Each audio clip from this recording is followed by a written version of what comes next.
Life changes in an instant. One moment you're fine, the next, someone else's negligence has turned everything upside down. And when that happens, you need fighters in your corner. NACE Law Group has been standing up for DC families for decades, taking on medical malpractice, wrongful death, and serious injury cases that others won't touch. While other firms rush to settle, NACE fights for maximum compensation. They know your family deserves justice, and they won't stop until you get it. If you or a loved one has been hurt by someone else's mistake, don't wait. Call NACE Law Group today. Visit nacelawgroup.com. That's NACE lawgroup.com.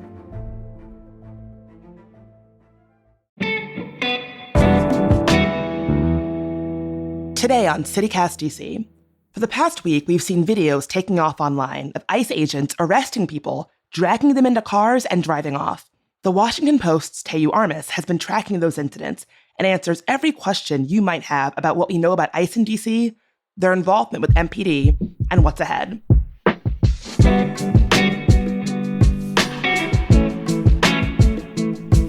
Today's Wednesday, August 20th. I'm Bridget Todd, and here's what DC is talking about.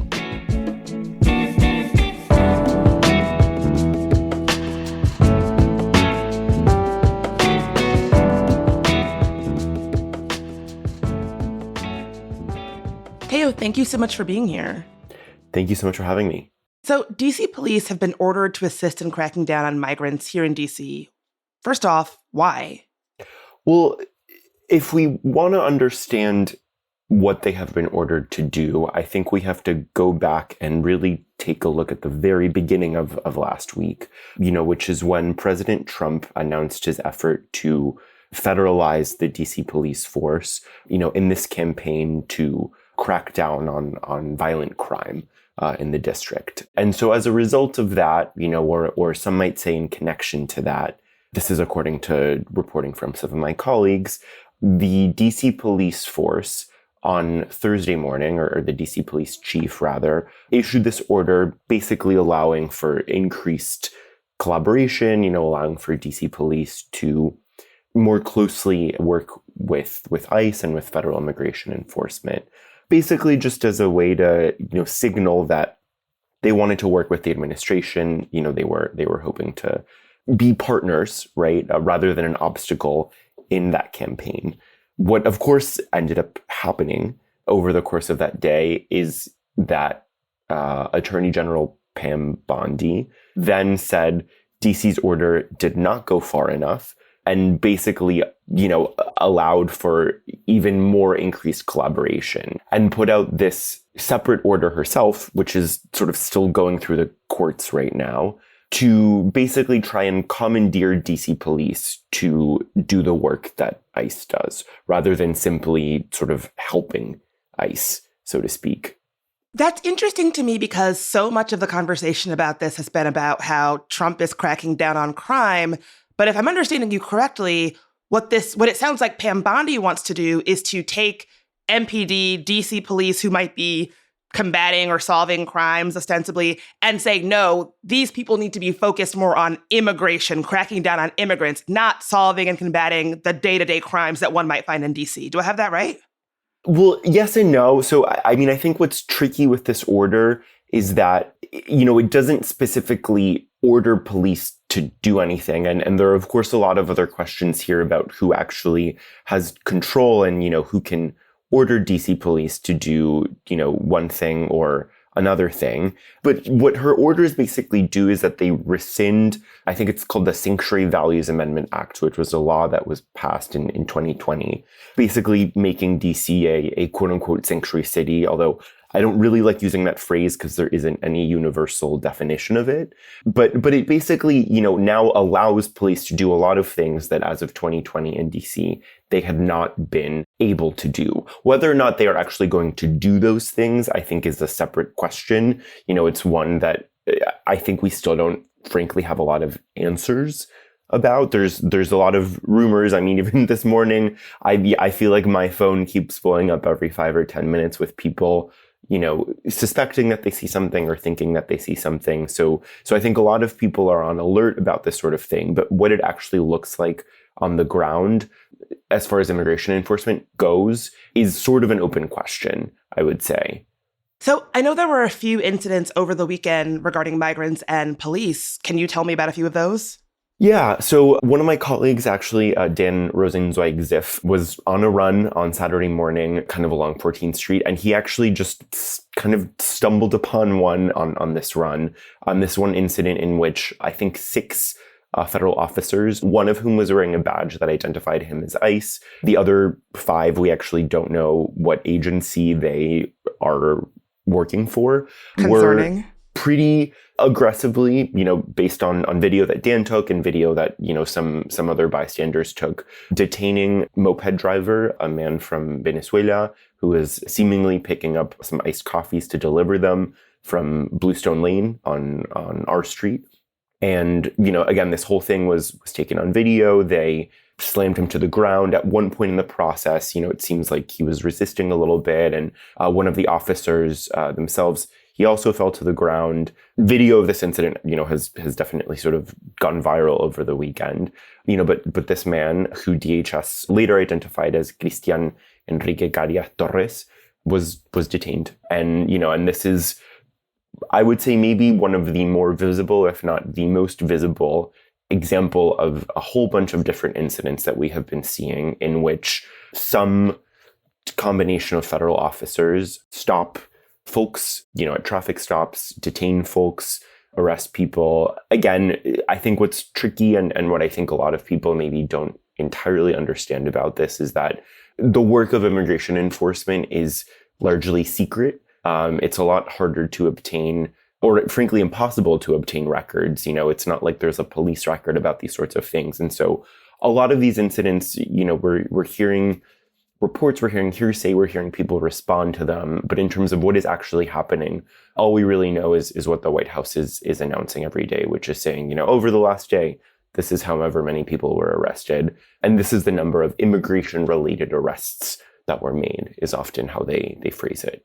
One of the most frightening and disturbing things about this is exactly what you just said, how there does seem to be this kind of black box of secrecy. Some of these agents wear masks. It's not clear what agency they work for sometimes. In that kind of a dynamic, how do you report on this? How do you make sure that you're finding out good information and reporting it out? It is very hard. It's, we are pretty limited in terms of, I think, what we can sort of confidently and definitively say. A lot of it is, again, reliant on videos and photos and sort of eyewitness testimony. A lot of people, understandably so, I think, are nervous sometimes to put their name behind something that they witnessed in this particular climate, but I think one of the reasons why we have been able to report on this one incident with Garia Torres over the weekend is this was very visible. There was video, right? One of our reporters was there and, witnessed most of this incident, and DHS answered us, right? And they said, this is the person who was identified. I mean, I will say I've been in touch with a bunch of Venezuelan moped drivers over the weekend. A lot of them didn't even know this man's name. They had seen him, outside Capo Deli or in Columbia Heights, where moped delivery drivers tend to congregate. They recognized him. They didn't know his name. They didn't know his identifying information. They didn't know, the 9-digit A number, which stands for alien number, which is how you look someone up in sort of the ICE locator to see if they are in ICE detention. And so it's really hard to get good verifiable information on this. I mean, from the federal government and from bystanders and, from DC police, which I understand in most of these incidents is differing comment to the White House and federal agencies as well. What have folks like these scooter delivery drivers and other migrants in the city, what have they been telling you about what this experience has been like, what these crackdowns have been like for them? I mean, they're terrified. A lot of people are not going out to work. I think there's a very noticeable and very visible, just on the streets in these areas where folks congregate, a very visible absence of people, again, who you might see, right, like on Barracks Row or, outside, like on that one intersection in Columbia Heights. They're just not there. This is sort of a high alert moment from them. And, there's kind of a chilling effect that happens, right? When you see instances like this, there's one man I've been speaking to whose name is Jonathan, and he's been really visible. He was quoted in a big post story we did about moped drivers that my colleague Maria Luisa Paul, who I really have to shout out because she is the expert on this stuff, that she did a couple of years ago, but his WhatsApp sort of story that kind of functions like an Instagram story. I mean, it's just incident after incident after incident of like a supposed traffic stop that may or may not be ICE, a moped driver being stopped, a moped driver being detained. He himself was actually stopped on Friday. He has an open asylum application. He has an active work permit. So when he was stopped, I think on 13th Street is what he had said, he showed them the work permit and then they let them go. But I mean, he told me he was like shaking, like his body just, was convulsing during this whole incident because he is so scared about, what might happen.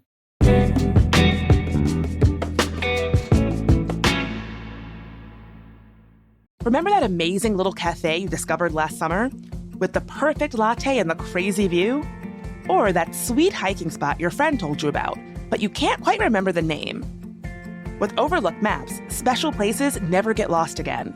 Create personal lists of places that you've been and want to go. Build your must-visit list for your next vacation, your foodie favorites for date night, or your weekend getaways for when you just need to escape. Planning a trip with friends? Create a shared list where everyone can add their ideas. Visiting a new city? Check out lists from locals who know the real gems, not just the tourist traps. And here's the best part. No ads cluttering your lists. No one selling your data to advertisers. Just your personal collection of amazing places organized exactly how you want them. Overlook Maps. Collect, organize, and share the places that matter to you. Download free at overlookmaps.com and check out overlookmaps.com/DC to see some of our lists and great spots on a map and in your pocket. Your places, your way. Let me ask you this. Previously, before all of this started, if DC police detained somebody or arrested somebody for a crime, what would have happened then that is different from what's happening now? Like previously, if you committed a low-level crime in DC and you were an immigrant, would you have to worry about ICE being involved in this way?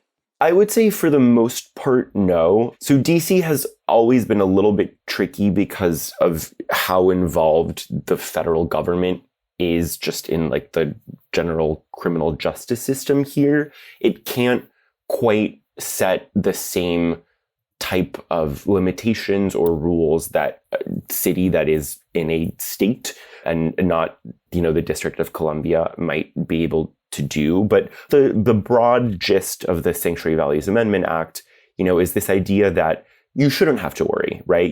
That if you are an undocumented immigrant who's been the victim of a crime, that like you should not worry about going to police to report that crime, right? This is especially like really relevant when it comes to domestic violence cases, right? If you're reporting your abuser, right, and they're undocumented, you should also not, necessarily have to worry about reporting them to authorities, and then also, worrying that you might get detained and deported, or they might get detained and deported. The idea is that, if police are going to stop you, they are very limited in terms of, what information they can share. I mean, they can't like call ICE to come grab you on the spot, for example. Their sort of police vehicles can't be used to like transport people for the purposes of immigration enforcement. I want to add some asterisks there because we do know in DC there have been some cases of people who, in one form or another do end up in ICE detention in every administration, not just under GOP administrations, not just under Trump. But, by and large, the idea is that like local policing and federal immigration enforcement are separate. And I think what this does is it sort of blurs that line or kind of muddies the waters there a little bit. You mentioned earlier about how some of these folks are understandably scared to go out, scared to go to work. I completely understand that. But it does not seem like something that can really sustain in the long term. And I'm curious, what do you think this is going to continue to look like in the coming weeks? Oof, that is such a good question. It's hard to say. I think on one hand, I think what people in LA told me happened is that there were, a couple of weeks when everything was just kind of frozen. And then at a certain point, right, like people need to pay rent, right? People need to pay their expenses. People have family members they need to support. They have medical costs to take on. And so eventually, like little by little, that kind of need then ended up maybe surpassing whatever level of fear existed.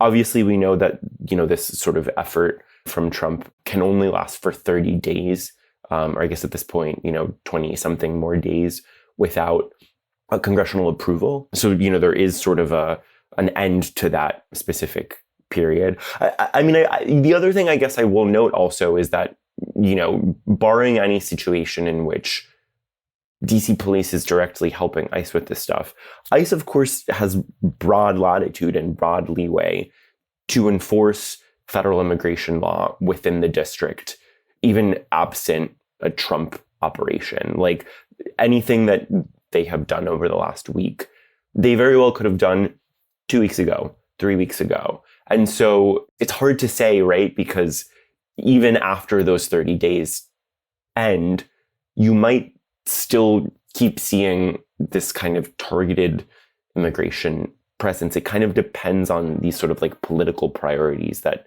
the administration is setting. Well, it's a good point that a lot of what we're seeing could have been things that happened weeks ago before this, or like it's not necessarily new stuff that we're seeing now. And I know that you've done a lot of reporting on that. I'd love for you to be able to paint me a picture of what ICE activity in DC has looked like since Trump took office back in January. I know that there was a big push in May that targeted restaurants specifically. Like, have there been these big inflection points about the way that immigration is being enforced in DC? Absolutely. Yeah. I think the way that ICE, just from my understanding and my reporting, typically does it is, that they will often kind of have this surge in enforcement that will last a couple of weeks. We saw this in Northern Virginia at one point as well. Actually, DHS Secretary Kristi Noem was like involved in that, and I think went out with, I want to say it was ABC or CBS, in like a flak jacket to Arlington. So yes, right. Like we see these sorts of 2-week periods, 3-week periods when oftentimes they bring in officers and agents, maybe from other ICE field offices is how they structure, and conduct a sharp increase in arrests for a couple of weeks. You could say maybe this looks like that, although, we've been tracking data on this stuff thanks to a project out of UC Berkeley called the Deportation Data Project. And I think there were 2 nights last week, it was like Wednesday and Thursday night, when the total number of immigration-related arrests surpassed the total number of ICE arrests that had been made in the district in all of July. So I think, what maybe makes this moment a little bit different is that we're just seeing more.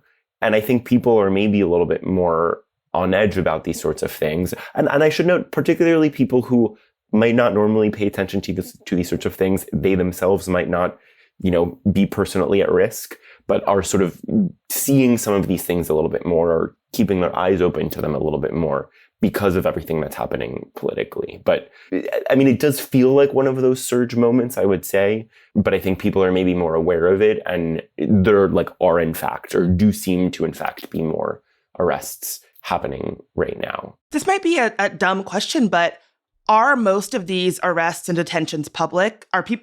For instance, are people more safe at home, or are we seeing instances where ICE is using fake warrants to force themselves into folks' home, as we've seen in other parts of the country, like California, for instance? I have not heard of any instances involving fake warrants in DC at this point. A lot of what we've seen has taken place in broad daylight on the street. On Monday morning, which was the first day of school in Alexandria, there was local advocacy groups reported, I think, 15 people who were detained at a construction site in Arlandria, which is a very Central American neighborhood in Alexandria. So, by and large, what we are seeing and what we are hearing is happening in public, but that is we are hearing and seeing those things because it is happening in public, right? There very well might be something that is happening behind closed doors and we're not hearing about it because it's happening behind closed doors. So I don't want to be definitive. Again, it's hard to make these broad sweeping conclusions there because we just don't have a lot of information.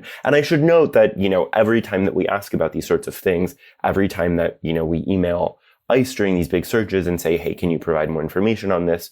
They respond and they say, we are unable to do so at this time. We can't do so until this sort of specific operation is complete for the safety of our officers, right? Like their stance is that more information on this as some kind of targeted operation is happening will endanger the folks working for them, which is sort of the same reason that they cite for why folks, often wear these kind of neck gaiters or these masks, is that they don't want their officers or agents to be doxxed. I mean, they've got masks and guns. I don't know. It's difficult for me when I hear that these people who are able to walk my streets wearing masks and having guns and can summon the full powers of the federal government, that they need to be so worried about their safety from me, just somebody who was out on a walk, just somebody who was like out for a jog, recording on my cell phone. Something about being told that constantly, it's just infuriating. And I think it speaks to the experience of what this is like in the city. Seeing somebody on a scooter who was who was armed with an iced coffee being told, oh, well, we can't do X, Y, Z because we'll put these masked agents with guns at risk. It's a lot to take. To be clear, I think you are far from the only person that has, that specific stance, right? I mean, I think a lot of advocacy groups that have been doing this work, a lot of, activist groups that have been sort of organizing these communities, a lot of immigrant communities themselves, right?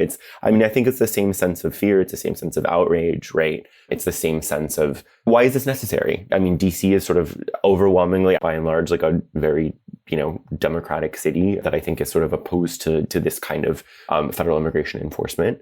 And yeah, people are scared and they're angry and they're sort of fed up and they're confused about this sort of thing. Do you know if advocacy organizations are wanting folks in the city to be on alert, record incidents if you see something going on, report things? Like, is that a message that you are hearing from advocacy organizations right now? So I think there are different advocacy organizations that have different stances and different tactics, for this sort of thing, is what I would say. I do know groups like Migrant Solidarity Mutual Aid, which does sort of run a reporting hotline on this stuff, has, I think, very specific instructions, like on their social media, sort of about what to do when you witness one of these incidents, or if you witness one of these incidents. But, I think that in and of itself is something that, there isn't a universal consensus on, right? There's some groups that I think they're very proactive about kind of sharing information about incidents. There are other groups that are not necessarily quite as, I think, energetic about blasting stuff out, because you sort of have to kind of balance there between information and arming people with that information and also kind of not creating kind of undue sort of worry among communities. I obviously don't want to and can't, as a reporter, advise people on what to do, but MISMA certainly has kind of their specific guidelines, I think, on what they would advise folks to do if you do come across one of these incidents on the street. When someone is detained or arrested in one of these public stops, like the one we were just talking about, where are they taken recently?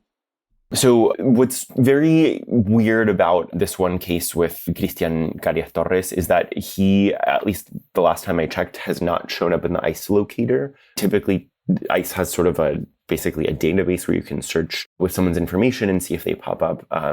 He has not popped up for us yet. Typically what happens when folks are detained or arrested, I should say, in the district, they're often taken to an ICE field office in Chantilly. They might spend a couple of hours there. They might stay there overnight. And then oftentimes folks are taken to one of two detention centers in Virginia. There's one in Caroline County, and then one sort of a little bit further downstate, if you will, kind of getting towards Southside Virginia in a town called Farmville, Virginia. Sometimes people might also sort of be taken the northern route, sort of routed through Baltimore and then to a big detention center in Pennsylvania called Shannon. But I have found by and large folks in DC and Northern Virginia get taken to Virginia. Do they get legal representation? That has been sort of changing and subject to a whole bunch of sorts of things based on the Trump administration. I mean, historically, there has been a program to provide detained folks with some, amount of legal orientation, legal representation. The administration tried to take that away. It's been stuck in these lawsuits.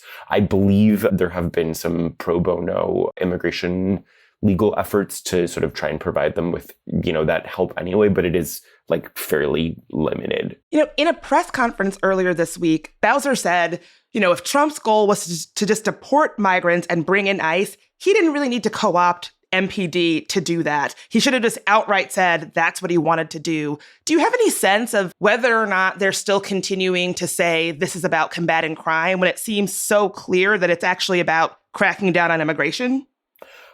Well, I mean, the White House keeps talking about, combating violent crime. I would need to pull up their exact latest statements on this front, but that is fundamentally, at least at press conferences and such, what they have said this effort is about.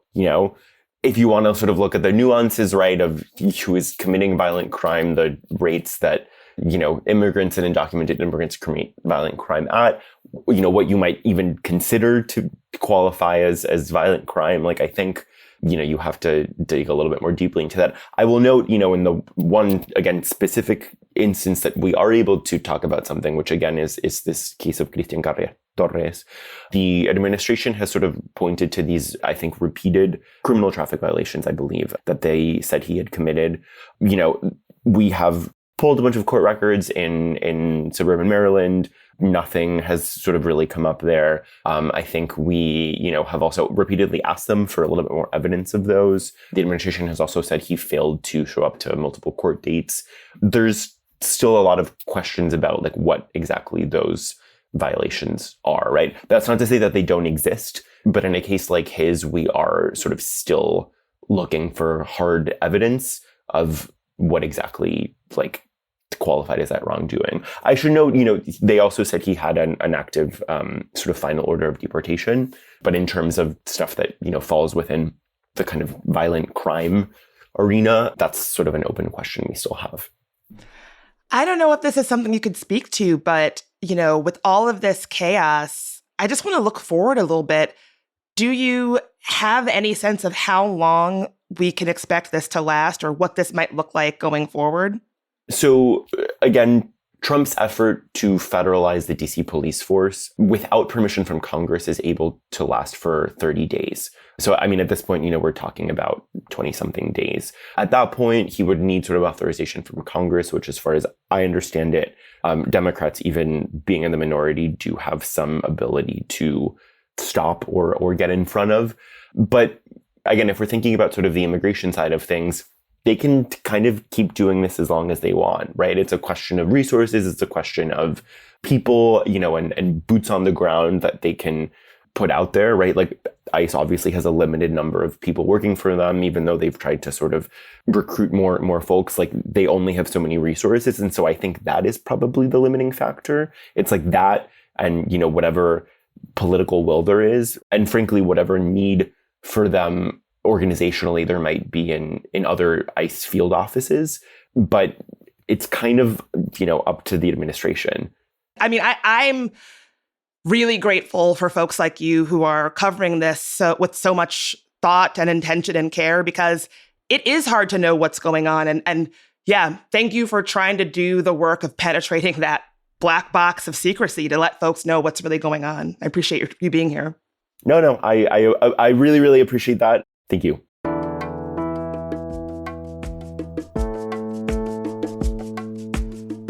That's all for today here on CityCast DC. And listen, we know this is a weird, stressful time in DC, so we really do want to hear from you. How has this takeover been affecting you?